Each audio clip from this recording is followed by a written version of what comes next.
On the morning of March 18th, 2016, a recruit at Marine Corps Recruit Depot, Parris Island, gave his drill instructor a handwritten note. Shortly after, he fell 38 feet onto concrete. Practices. U.S. Marines are known for their toughness, but in this case, the question is, did these drill instructors literally push a recruit to his death?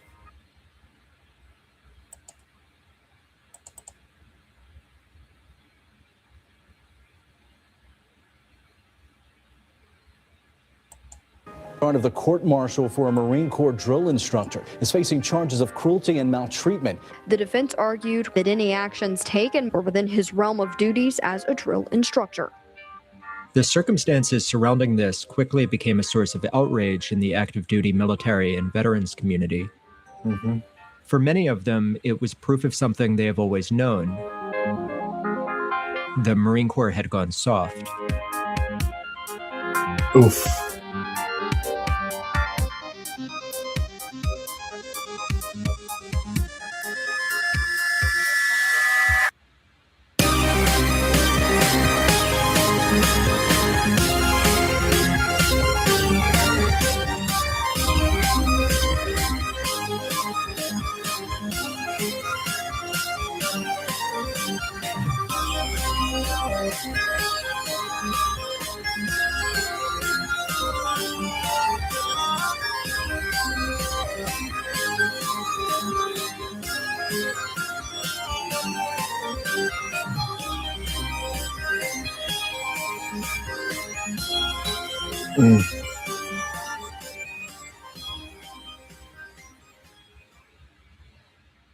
It's at times like this that the new recruit begins to wonder whether he's not made the biggest mistake of his life. Go. Talk to a United States Marine for any length of time, and three things are very likely to come up. He will tell you how brutal his boot camp was. He will tell you that everything that happened to him, while harsh, happened for a purpose, that it shaped him into the man that he is today. And he will tell you that his was among the last cycle of recruits to experience the real thing, before they reined in the drill instructors and started letting everyone in. These claims are made by current and former Marines of every generation. They are made across decades and across single years, regardless of whether anything has actually changed in the official recruit training order. Taken at face value, this means that the Marine Corps has been getting steadily softer at a constant rate for its entire history. The other possibility is that Marines are unreliable narrators of their own experience. The truth is probably a little bit of both. Training has indeed changed over the years. Many practices that were standard in 1965 will now end a career. And it has been a good number of years since the last platoon of recruits drowned in the tidal creeks around Parris Island. But it is also a very human thing to exaggerate experiences like this, one that is not at all unique to the military. Our memories of a thing are often bound up in the pride of having experienced it, of having been there at a time when it really meant something.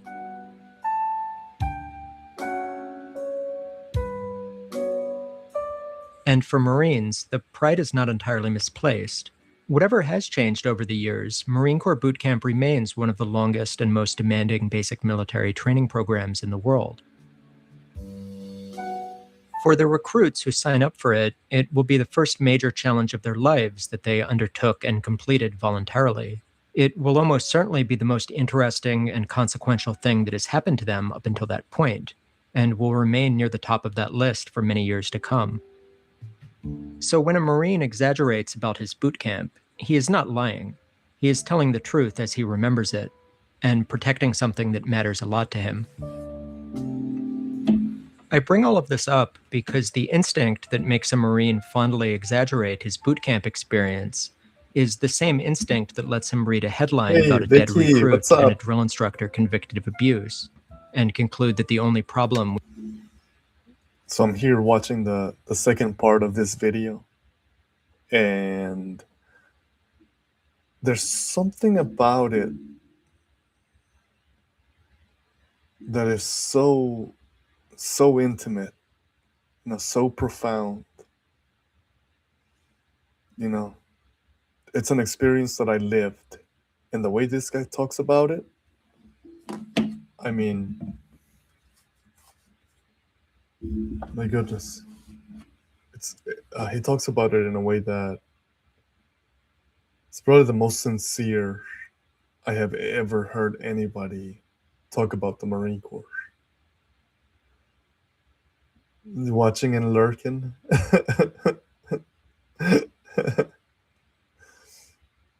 Oh, I heard you went to Illuminexti's chat.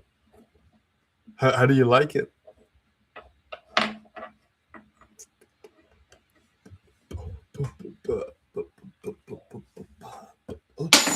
Come on.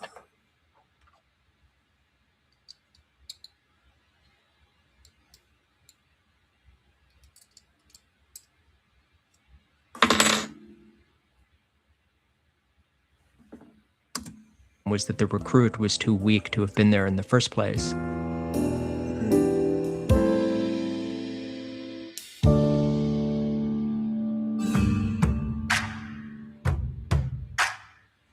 In 2014, I graduated from Oh yeah, yeah, he is. I like that guy. He's so energetic. So like, I mean, he knows how to bring it down. He'll get really calm and chat with the audience. But yeah, he has the ability to turn up the energy all the way up. recruit training in San Diego, California, and shortly after was sent to Parris Island, South Carolina, the older and more famous of the Marine Corps' 2 recruit training depots. Essentially, the Marine Corps took something I had just finished doing and arranged for me to spend the next several years watching other people do it, except now on the opposite end of the country in a swamp.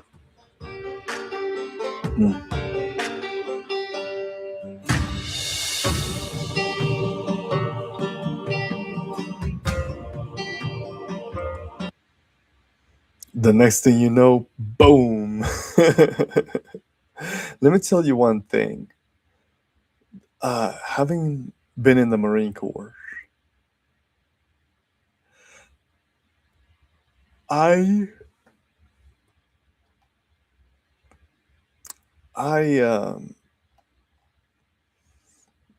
talks about how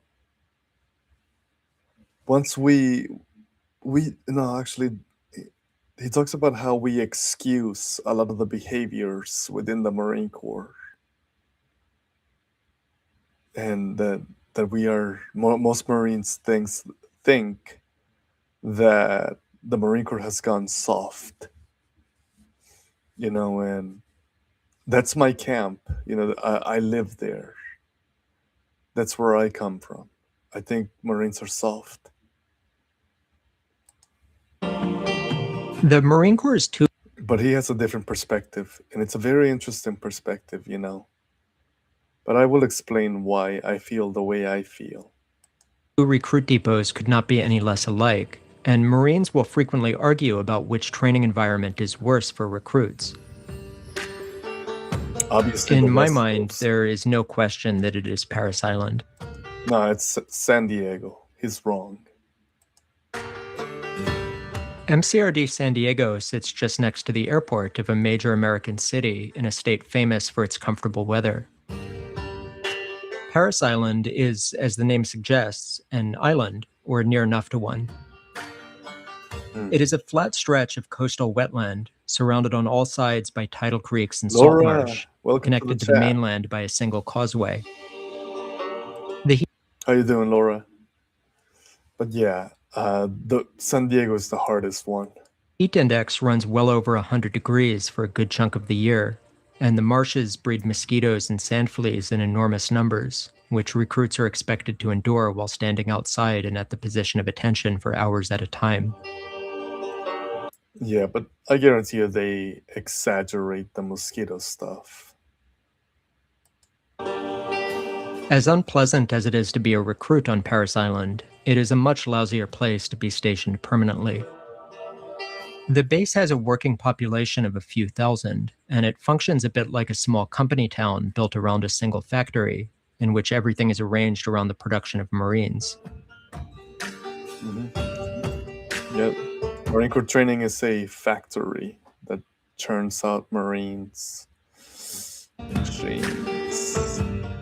The roads close when a company of recruits is running on them.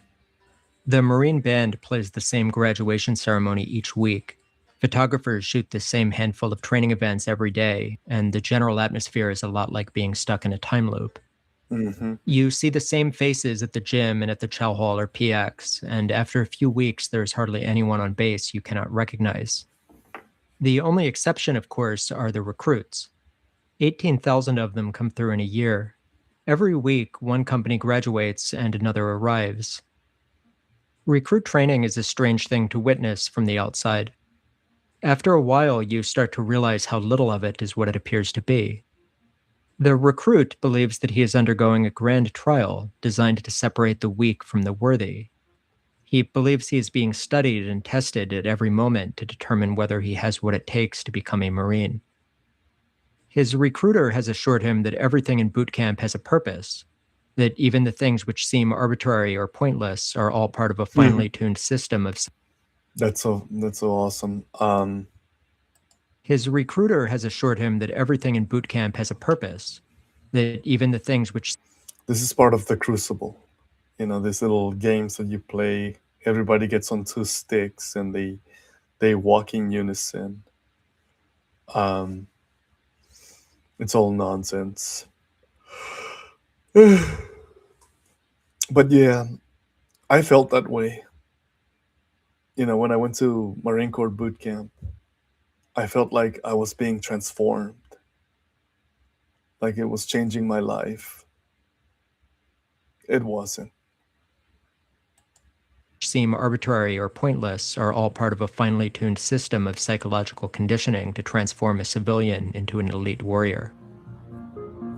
In reality, he is being moved through a standardized process, managed at all levels by worn down and indifferent people who are mostly operating on autopilot.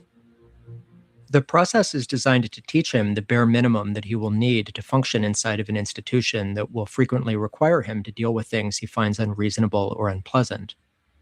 The recruit is not wrong for believing that he is being transformed into a Marine. He just has the wrong image of what being a Marine actually involves.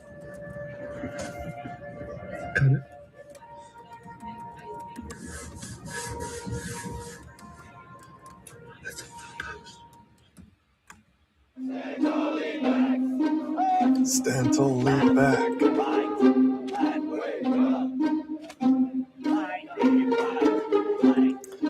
In all reality, before you know whether you pass boot camp or not, before you even get to boot camp. Really, if you pass the requirements, then you are destined to complete boot camp. Hold on, 2-time messaged.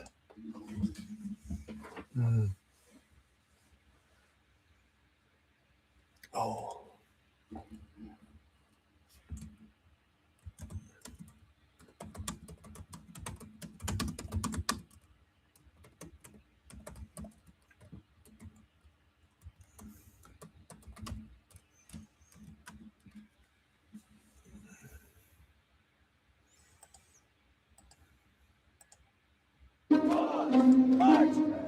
Shortly after I arrived on Parris Island, my sergeant sent me to go get my recruit handler card. On our recruit depot, personnel who are not drill instructors are generally not allowed to interact with recruits at all. The exception is that you can sit through a short class and receive a small card that authorizes you to handle them. Printed on the back is a short list of what you may and may not do to them, along with some common sense reminders like allowing them to drink water or use the bathroom. Once you have one, you can more or less just point at a recruit and use them as free labor. If you need a truck unloaded or some trash picked up, you put in a request for a working party, go pick up half a dozen or so recruits, and put them to work. This is an unusual amount of authority to hand to a new lance corporal. Normally, a freshly graduated Marine will arrive at his first duty station as the lowest ranking person in the unit. I, on the Where's other hand, everybody? arrived with several thousand people That's far it. beneath It's me, just all of us. whom were in the exact same position I had been in myself. I don't think tonight is this kind of stream. Vicky, I'm gonna switch over to the vertical streaming, okay? I'll see you in a little bit. I'm gonna go ahead and end this stream right here. It's not the night for it.